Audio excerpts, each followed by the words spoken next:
friends, welcome to our channel Adbhut Kids Foundation.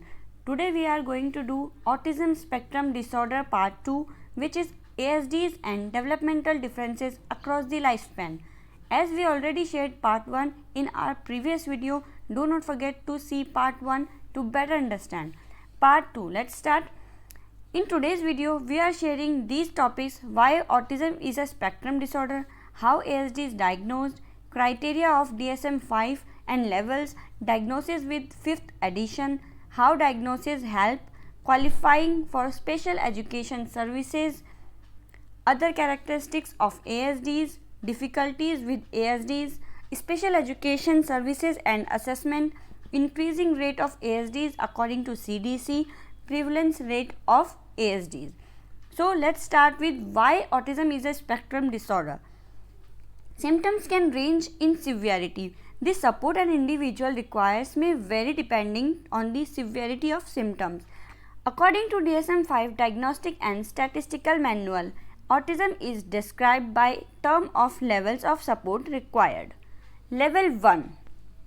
Verbal but have difficulty initiating and sustaining interaction, decreases interest in interacting with others. Level 2. Marked deficits in social interaction, obvious restricted and repetitive behaviors cause distress when interrupted.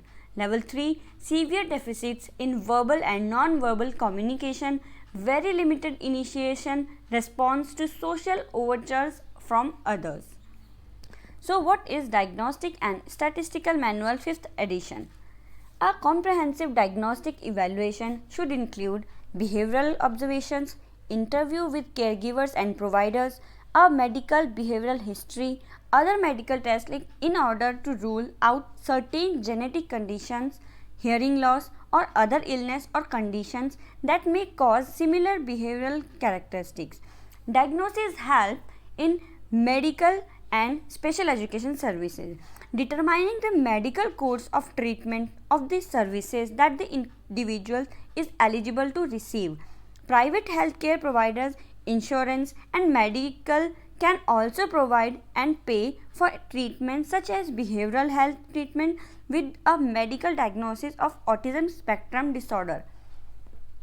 Special education services. An individual with autism may also qualify for and receive special education services through the public education system. Also important to note that not all school age children with autism require special education. Those with a level 1 diagnosis may be able to access the general education curriculum with minimal supports or with accommodations only. Qualifying for special education services. Autism is one of 13 qualifying disabilities outlined in the Individuals Disability Education Act. Code of Federal Regulation says developmental disability significantly affecting verbal and non-verbal communication and social interaction, generally evident prior to the age of 3, that adversely affects the child's educational performance. Other characteristics: engagement in repetitive activities and stereotype movements, resistance to environmental change or change in daily routine, unusual responses to sensory experiences. The term does not apply if the child's educational performance is adversely affected primarily because the child has an emotional disturbance. It's important to note that educational performance does not only mean academic performance. Difficulties in areas with autism spectrum disorder is development, academic, behavioral and social domains. We already discussed these areas in part 1. Social education services and assessment. So assessment can take place at any point of time. Children training or transitioning at the age of 3 from early intervention services determine ongoing eligibility for special education.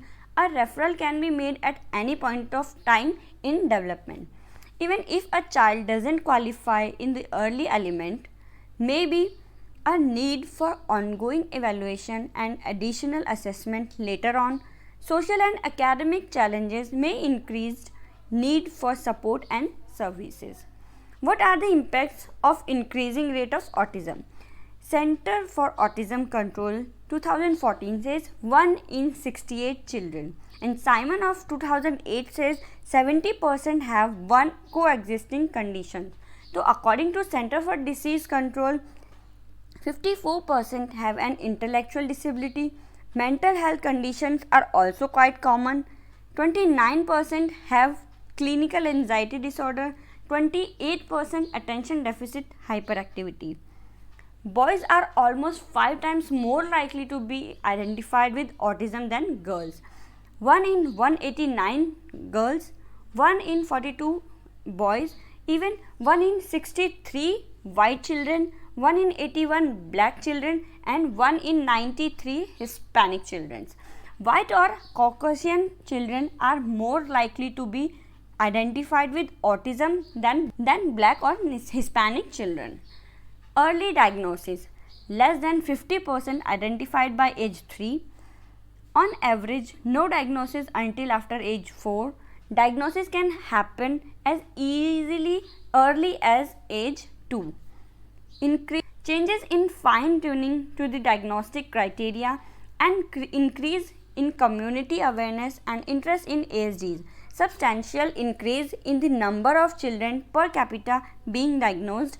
1980s 1 in 10,000 and currently 1 in 68. What is the impact of the increased prevalence? We need to do more awareness and training for daycare and childcare providers, additional training and resources for educators, additional support and training for behavioral health providers, more training specialists. Now we'll talk about developmental differences in autism across the lifespan. Infant development. Increased risk of a younger sibling developing autism if they have an older sibling who has been diagnosed. Give a substantial amount of information about early signs and indicators.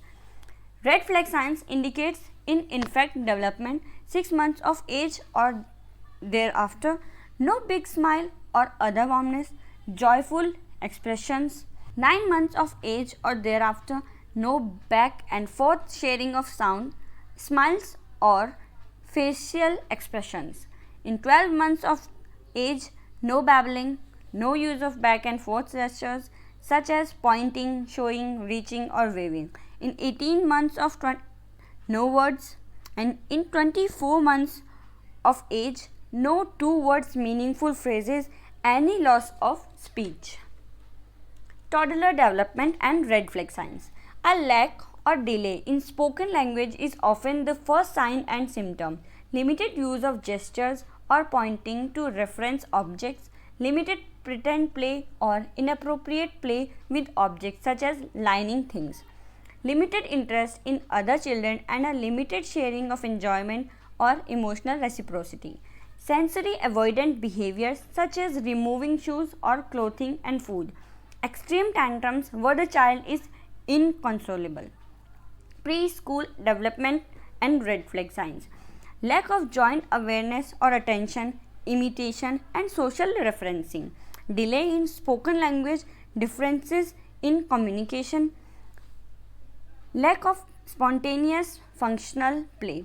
Limited range of emotion, restricted area of interest, difficulty anticipating events and dealing with change. May be a delayed use of pointing and other gestures. May not play with toys in manner that they were designed for. Early school age development. Many children begin first grade without an official diagnosis. Some are identified as having speech or language delay and receive therapy, while others go undiagnosed. School age development. Social deficits that impact participation in activities. Restricted interest may consume this and attention. Protect shifting from one activity to another. May show deficits in empathy and may use vocabulary above their age level. Suspects ADHD or a learning disability. School professionals should look for additional social communication challenges, restricted and repetitive patterns of behavior. Middle high school development. Social challenges and social relationships become very complex. Bullying and victimization are often reported at higher rates. Coexisting mental health issues, anxiety and depression may be difficult to keep up with conflicting demands. Adult development. What happens after age 18 or 22? Mostly 15 to 20% ASD's children or person live independently and work without supports. Malemployment, working in a job that's far below their skill level. Assessing college. 44% participate in post-graduation or post-secondary education. Gravitate more towards science, technology, engineering or maths. College age development. Self-awareness and self-advocacy. Academic accommodations, test, talking and writing. Many don't have skill to self-disclose and self-advocate prior to leaving K-12. There are critical skills that should be practiced during high school: problem in relationships skills, organization and time management. Tips for adults with ASDs for finding work. Assessing strengths and interest in order to try to find work. Match employment opportunities to strengths, passion and interest. Passion or constructions, volunteer internship, develop a portfolio or website for the child. Also includes disabled student service center in college campus, Department of Rehabilitation, low cost state disability in region center. Don't be afraid to take some risk and try new things. So guys, that's it for today and thank you for watching this video. Stay tuned for the next video, part 3, strengths and weaknesses in school subjects for ASDs. And please don't forget to subscribe our channel, like and share. Thanks for today. Stay tuned.